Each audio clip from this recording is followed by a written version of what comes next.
Hello, അസ്സലാമു അലൈക്കും. Welcome back to my channel. അപ്പോൾ ഞാൻ ഈ വ്ളോഗിൽ ഷെയർ ചെയ്യണത് ജോർദാനിൽ പോയിട്ട് എങ്ങനെ കുറഞ്ഞ ചിലവിലും എളുപ്പത്തിലും വിസിറ്റിംഗ് വിസ പുതുക്കി തരാം എന്നതിനെ കുറിച്ചിട്ടുള്ള ഒരു കാര്യമാണ്. അപ്പോൾ എല്ലാവരും വീഡിയോ മുഴുവനായിട്ട് കാണുക. ആദ്യമായിട്ടാണ് വിസിറ്റിംഗ് വിസ പുതുക്കാൻ വേണ്ടി ജോർദാനിലേക്ക് പോകുന്നവരെന്നുണ്ടെങ്കിൽ അവർക്ക് ഒരുപാട് സംശയങ്ങളുണ്ടാകും. ഞാനിത് തുടക്കം മുതൽ അവസാനം വരെയുള്ള എല്ലാ കാര്യങ്ങളും ഇതിൽ ഇൻക്ലൂഡ് ആക്കിയിട്ടുണ്ട്.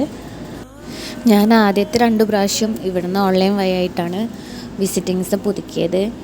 ഇതിപ്പോൾ ആദ്യമായിട്ടാണ് ജോർദാനിലേക്ക് പോയത്. ജിദ്ദയിലുള്ള ഒരു ട്രാവൽ ഏജൻസി വഴിയാണ് ഞങ്ങൾ ജോർദാനിലേക്ക് പോയത്. അവരുടെ സർവീസും കാര്യങ്ങളൊക്കെ എടുത്തു പറയുകയാണെന്നുണ്ടെങ്കിൽ അടിപൊളിയാണ്. നമുക്കെന്തെങ്കിലും ആവശ്യങ്ങളോ കാര്യങ്ങളൊക്കെ ഉണ്ട് എന്നുണ്ടെങ്കിൽ, ഫുഡ് മേടിക്കാനോ ടോയ്ലറ്റ് പോകേണ്ട ആവശ്യങ്ങളോ ഒക്കെ ഉണ്ട് എന്നുണ്ടെങ്കിൽ ആ ബസ്സിനെ പ്രതിനിധീകരിച്ച് ഒരാളും കൂടെ അതിലുണ്ടാവും. അയാളോട് നമുക്ക് എന്ത് ഹെൽപ്പ് വേണമെങ്കിലും പറയാം. പിന്നെ അതുപോലെ തന്നെ ബസ്സിൽ തന്നെ ഒരു ടോയ്ലറ്റും കാര്യങ്ങളൊക്കെ ഉണ്ട്. നമ്മൾ ഈ ചെറിയ മക്കളായിട്ട് പോകുന്ന ആൾക്കാരൊക്കെ ആണെന്നുണ്ടെങ്കിൽ അത് നല്ലൊരു ഹെൽപ്ഫുൾ ആയിട്ടുള്ളൊരു കാര്യം തന്നെയാണ്. അവരുടെ ചാർജ് എങ്ങനെയാണ് വരുന്നതെന്ന് വെച്ചാൽ, വലിയവർക്ക് ഒരാൾക്ക് 280 റിയാലും ചെറിയ മക്കൾക്കൊക്കെ ആണെന്നുണ്ടെങ്കിൽ ഒരാൾക്ക് 160 റിയാലും വെച്ചിട്ടാണ് ചാർജിങ്ങും കാര്യങ്ങളൊക്കെ വരുന്നത്. അതിൽ രാവിലത്തെ ബ്രേക്ക്ഫാസ്റ്റ് മാത്രമേ ഉള്ളൂ ഇൻക്ലൂഡ് ആവുക. ബാക്കിയുള്ള ഭക്ഷണവും കാര്യങ്ങളൊക്കെ നമുക്ക് ആ ടൈം ആകുമ്പോൾ അവർ നിർത്തിത്തരും. അത് നമുക്ക് നമ്മളെ ഇഷ്ടത്തിനനുസരിച്ച് നമ്മൾ മേടിക്കണം. ഇനി തനിച്ചാണ് നമ്മൾ പോകണമെന്നുണ്ടെങ്കിൽ ആ ബസ്സിലുള്ള ആളോട് പറഞ്ഞാൽ തന്നെ അവർ നമുക്ക് എല്ലാതും ഭക്ഷണം കാര്യങ്ങളൊക്കെ എത്തിച്ചു തരും. ഞാനും മോനും ഹസ്ബൻഡും കൂടെ ആയിരുന്നു പോയിരുന്നത്. ഞങ്ങൾ ജിദ്ദയിലുള്ള ഷറഫിയ എന്ന സ്ഥലത്തു നിന്നാണ് ഞങ്ങൾ ബസ് കയറിയത്. കൂടുതലായിട്ടും പാകിസ്ഥാനികളായിരുന്നു ഈ പ്രാവശ്യം ഉണ്ടായിരുന്നത് ബസ്സിലൊക്കെ. പിന്നെ ഫാമിലികൾ കുറവായിരുന്നു. ആകെ 3ഓ 2ഓ ഫാമിലികളെ ഉണ്ടായിരുന്നുള്ളൂ. ഞങ്ങൾ ഇവിടുന്ന് വൈകുന്നേരം ഒരു 6 മണിയൊക്കെ ആയപ്പോഴാണ് ബസ്സിൽ കയറിയത്. പിന്നെ എല്ലാവരും എത്തി. എല്ലാവരെയും സീറ്റും കാര്യങ്ങളൊക്കെ റെഡിയായി വന്ന് ഒക്കെ ചെക്കിങ് കാര്യങ്ങളൊക്കെ കഴിഞ്ഞപ്പോഴത്തേന് ഏകദേശം ഒരു 6:45 ടൈം ആയിട്ടുണ്ടായിരുന്നു അവിടുന്ന് പോകുന്നപ്പോൾ. പിന്നെ ഒരു 8:30-9 മണിയൊക്കെ ആയപ്പോൾ അവർ ജസ്റ്റ് ഒരു പമ്പിൽ നിർത്തി. എന്തെങ്കിലും ഫുഡോ കാര്യങ്ങളോ എന്തെങ്കിലും വേണമെന്നുള്ളവർക്ക് മേടിക്കാനും ടോയ്ലറ്റ് പോകേണ്ടവർക്കൊക്കെ വേണ്ടിയിട്ട് നിർത്തി. പിന്നെ അത് കഴിഞ്ഞ് രാത്രി ഒരു 11:30 ടൈം ആയപ്പോൾ ഫുഡ് കഴിക്കാൻ വേണ്ടിയിട്ട് നിർത്തി. ഒരു റെസ്റ്റോറൻറ്റിൽ, ഒരു ഇന്ത്യൻ റെസ്റ്റോറൻറ്റിലാണ് നിർത്തിയത്.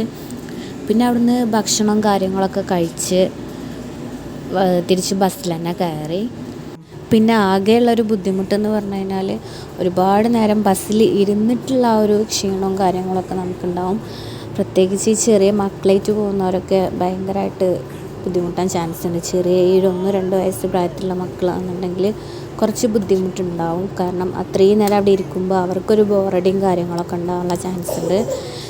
ഏർലി മോർണിംഗിൽ 6:30 ഒക്കെ ആയപ്പോൾ ഫുഡ് കഴിക്കാനും വേണ്ടിയിട്ട് അവർ ഒരു സ്ഥലത്ത് നിർത്തിയിട്ടുണ്ടായിരുന്നു. രാവിലത്തെ ബ്രേക്ക്ഫാസ്റ്റ് അവരുടെ വകയാണ്. ബാക്കിയുള്ള ഫുഡൊക്കെ നമ്മൾ തന്നെ മേടിക്കണം. വൈഫൈയും കാര്യങ്ങളൊക്കെ ബസ്സിൽ തന്നെ ഉണ്ട്. നെറ്റിന് ആവശ്യമുള്ളവർക്ക് അതിനൊന്നും പ്രശ്നമല്ല. റേഞ്ചിൻ്റെ കുറച്ച് ഇഷ്യൂസും കാര്യങ്ങളൊക്കെ ഇടയ്ക്ക് ഉണ്ടാകും. അല്ലാത്ത വേറെ പ്രശ്നവും കാര്യങ്ങളൊന്നുമില്ല. കറക്റ്റ് ഒരു 10:30 ആയപ്പോൾ ഞങ്ങൾ ജോർദാൻ്റെ ബോർഡറിൻ്റെ അവിടെ എത്തി. അവിടെ നിന്ന് പിന്നെ വിസ പുതുക്കാനുള്ള ആൾക്കാർ മാത്രം വേറൊരു ടാക്സിയിൽ ആയിരിക്കും പോകൊണ്ട് വരിക. ജോർദാൻ്റെ ബോർഡർ വരെയുള്ളൂ ബസ് ഉണ്ടാവുക. പിന്നെ അവിടുന്ന് അങ്ങോട്ടൊരു സൗദി ടാക്സി ഡ്രൈവർ ആയിരിക്കും.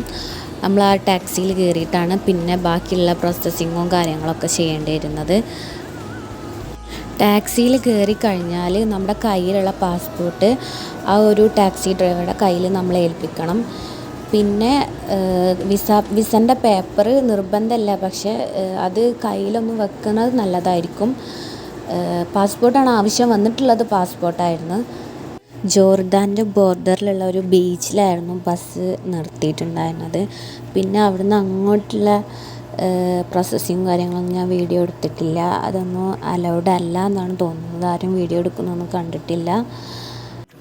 ആദ്യം ടാക്സി നേരെ സൗദി ബോർഡറിൻ്റെ ഫ്രണ്ടിലായിരിക്കും കൊണ്ടുപോയി നിർത്തുക. അവിടുന്ന് നമ്മുടെ പാസ്പോർട്ടും കാര്യങ്ങളൊക്കെ ആ സൗദി ഡ്രൈവർ ആ സൗദി ബോർഡറിലുള്ള ഒരു ഓഫീസറെ ഏൽപ്പിക്കും. അവിടുന്ന് നമുക്ക് തമ്പിങ്ങും കാര്യങ്ങളൊക്കെ ഉണ്ടാവും. വലിയവരാണെങ്കിൽ ഫിംഗർ പ്രിൻ്റാണ് ഉണ്ടായിരിക്കുക. ചെറിയ മക്കളൊക്കെ ആണെന്നുണ്ടെങ്കിൽ ഐ കോണ്ടാക്റ്റ് വെച്ചിട്ടാണ് അവർ ചെക്കിങ് കാര്യങ്ങളും ചെയ്യുക. മോൻ ആ ടൈമിൽ ഉറങ്ങിയതായതുകൊണ്ട് തന്നെ അവൻ്റെത് ചെക്കിങ് കാര്യങ്ങളൊന്നും ചെയ്തിട്ടുണ്ടായിരുന്നില്ല. ജസ്റ്റ് ഇങ്ങനെ മോനെ കാണിച്ചു കൊടുത്തിട്ട് മാത്രമേ ഉണ്ടായിരുന്നുള്ളൂ. ഈ പ്രോസസ്സിങ് കാര്യങ്ങളൊക്കെ നമുക്ക് ടാക്സിൽ ഇരുന്നിട്ട് തന്നെ ചെയ്യാം, പുറത്തേക്ക് ഇറങ്ങേണ്ട ആവശ്യമൊന്നുമില്ല. ഈ ഒരു പ്രോസസ്സിങ് കഴിഞ്ഞതോടുകൂടി നമ്മൾ സൗദിയിൽ നിന്ന് എക്സിറ്റ് ആയിട്ടുണ്ട്. ഇനി നേരെ ജോർദാൻ്റെ ബോർഡറിലോട്ടാണ് പോകുന്നത്. അവിടെ ചെന്ന് കഴിഞ്ഞാൽ ബാക്കിയുള്ള എല്ലാ കാര്യങ്ങളും ആ സൗദി ടാക്സി ഡ്രൈവറാണ് പിന്നെ ചെയ്യുക. അയാളാണ് പിന്നെ എല്ലാതും ചെയ്ത് നമുക്ക് പിന്നെ പാസ്പോർട്ട് നമ്മളെ കയ്യിൽ തരും. പിന്നെ ആകെയുള്ളൊരു കാര്യം എന്ന് പറഞ്ഞു കഴിഞ്ഞാൽ ഒരു 5 മിനിറ്റ് നേരം ടാക്സിയിൽ നിന്നൊന്നും പുറത്തിറങ്ങി നിൽക്കണം. അത് കഴിഞ്ഞാൽ അവിടെ ഒരു ചെക്കിങ്ങും കാര്യങ്ങളൊക്കെ ഉണ്ടാവും.